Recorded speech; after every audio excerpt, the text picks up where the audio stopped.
may mga bago tayong susubukan na makeup blusher na nabili ko na 12.12 sale sa Lazada, which is itong pop blusher ng Gil Ivy. So, nabili ko to guys sa halagang 25 pesos. So, siya kapag sa presyo ng 12.12 sale sa Lazada. Kaya binili ko na lahat ng available shade niya. Nang hinayang nga ako kasi hindi ko nabili yung lip tint nila. Bagsak presyo din guys nung 12.12 sale. Meron silang flagship store sa Lazada. Regular price niya pala is 99 pesos. Bibisitahin nyo guys yung flagship store nila sa Lazada. Lagi silang naka-sale. So, ayun, naka-sale na naman sila. Naka 39 pesos yung pop blusher nila, guys. Wala namang mga kiniklaim sila about dito sa product. So, let's see and isa-swatch natin isa-isa para makita natin yung mga shade nila. It has 4 available shade, guys. Yung pop blusher ng Gil Ivy. Titignan nyo yung packaging. Ang ganda ng packaging nila. Para siyang lagayan ng earpods. And it looks more nicer, guys, yung packaging nila. Kapag inopen nyo siya, ayan, meron na siyang mirror sa loob, which is hindi na hassle kapag gagamitin nyo siya. Hindi mo na kailangan ng extra na salamin kapag gagamit ka ng blusher nila. So, ayan, napaka-travel friendly ng packaging nila, guys. And at the back, nakalagay yung ingredients, manufacturing date and expiration date. So, yung manufacturing date niya is 2019 and yung expiration date niya is 2024. So, it means 5 years mo siya pwedeng gamitin sis. So, ganun siya katagal. Halagang 25 pesos guys. 8 grams is sobrang sulit na. And it is made in China. So, made in China guys, si Gil Ivy. Yung mga shade niya is by numbering. So, shade number 1, 2, 3, and 4. Start tayo dito sa shade number 1.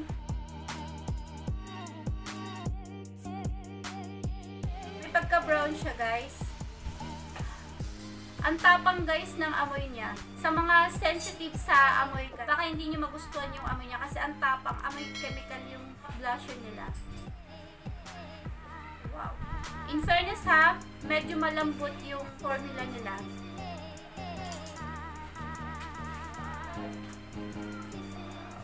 Kung titignan nyo siya guys, off cam ha, parang hindi siya brown kasi parang siyang i-peach yung kulay niya. Iba yung shade niya guys once na swinatch na siya. Nagulat ako kasi akala ko brown talaga siya kasi dito makikita nyo talagang brown siya. Pero once na swinatch nyo na siya, iba yung kulay niya sa kung anong kulay niya dito guys. So ayan, may pagka peach yung shade niya. Tok natin para makita nyo. And ang intense ng pigment niya guys, isang swipe ko pa lang kanina, pero tignan nyo naman, kapit na kapit yung shade niya. So, let's see yung shade number 2. Oh, wow. So, brown din yung shade niya. Parang pareho lang sila ng shade number 1. A little bit darker si shade number 1 kumpara kay shade number 2. Ayan. Ayan guys. Tignan nyo. So, ito si shade number 1. Ito naman si shade number 2. So, ayan. Mas darker nga talaga si shade number 1.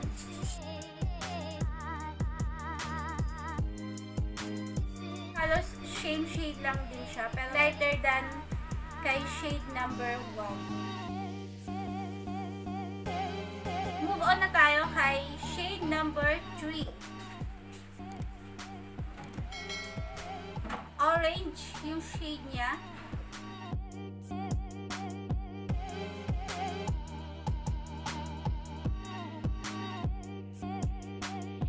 Last one, yung shade number 4.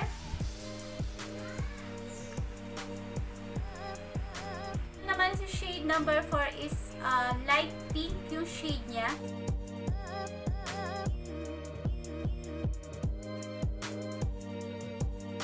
Ayan yung 4 na shade ng pop blusher guys. Shade number 1, 2, 3, and 4. Actually, madami kayong paggagamitan ng shade na to. Pwede nyo din siyang gamitin as an eyeshadow. Tatapusin ko muna yung makeup ko. And so ayan, tapos na ako sa makeup ko. Ang kulang na lang yung lipstick and blush on. Gusto ko din siyang subukan na ilagay as an eyeshadow. So, pipili tayo ng kulay dito. Ano kaya maganda guys na pwedeng pang eyeshadow? Lalagay muna tayo ng concealer. So, ang gagamitin kong concealer, itong concealer ng beautyglazed. Perfect Silky Concealer.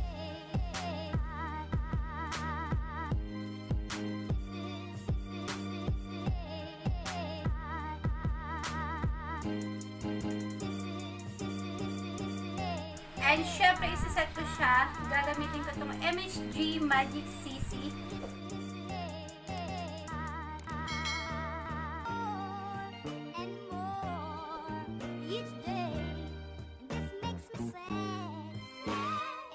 Yung una kong gagamitin na shade, itong shade number 3.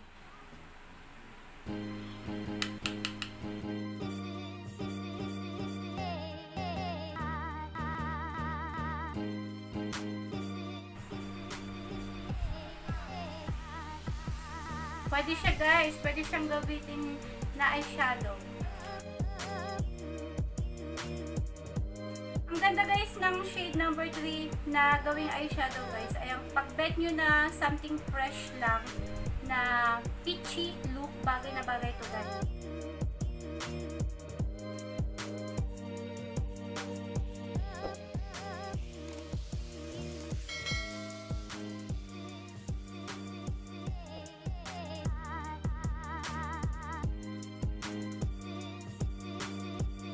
Number 1, ito naman yung gagamitin natin as blusher.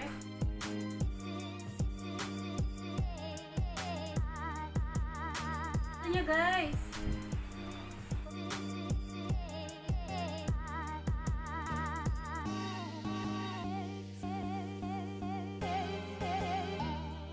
Tignan nyo naman guys siya sa face ko. Ayan, ang ganda. And naglagay din ako dito guys sa may bandang nose ko para magmukha talaga akong drunk blush. Pwede din siya guys. Ayan, ang ganda. Ganda ng kulay niya. So, papartneran ko siya guys na multi-purpose cream ng Théa Cosmetics.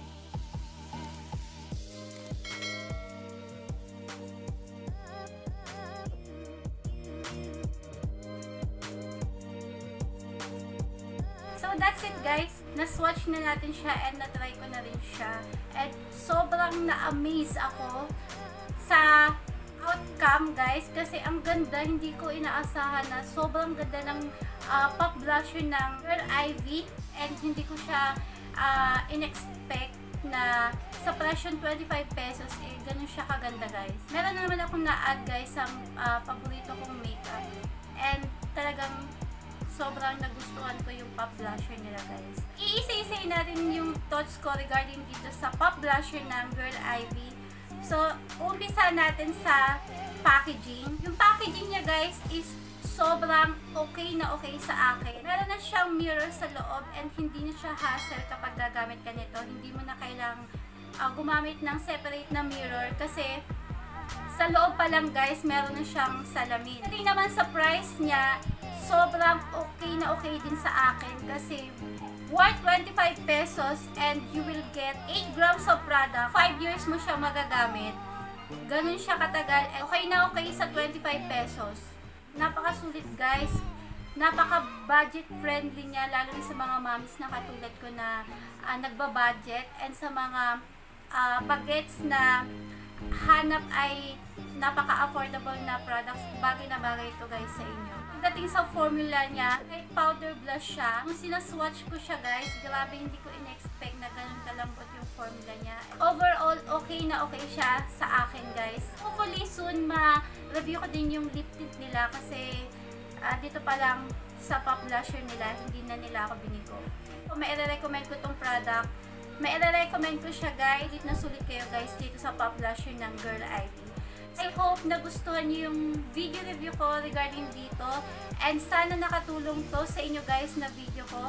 And kung bago lang kayo guys sa channel ko, don't forget to subscribe to my channel and syempre i-like nyo na din yung video ko and hit the notification bell para updated kayo sa mga bago kong video. Syempre huwag nyo rin kakalimutan na i-follow ako sa social media para meron meron naman tayong connection guys. Tapos napopost din ako sa mga social media ko. So yun guys, follow me on my Instagram account, Facebook page, and Twitter. Iisa lang din naman yung ginagamit kong username guys sa social media. Type nyo lang Mary Clemmy and yun lalabas na guys. Thank you so much and see you in my next one.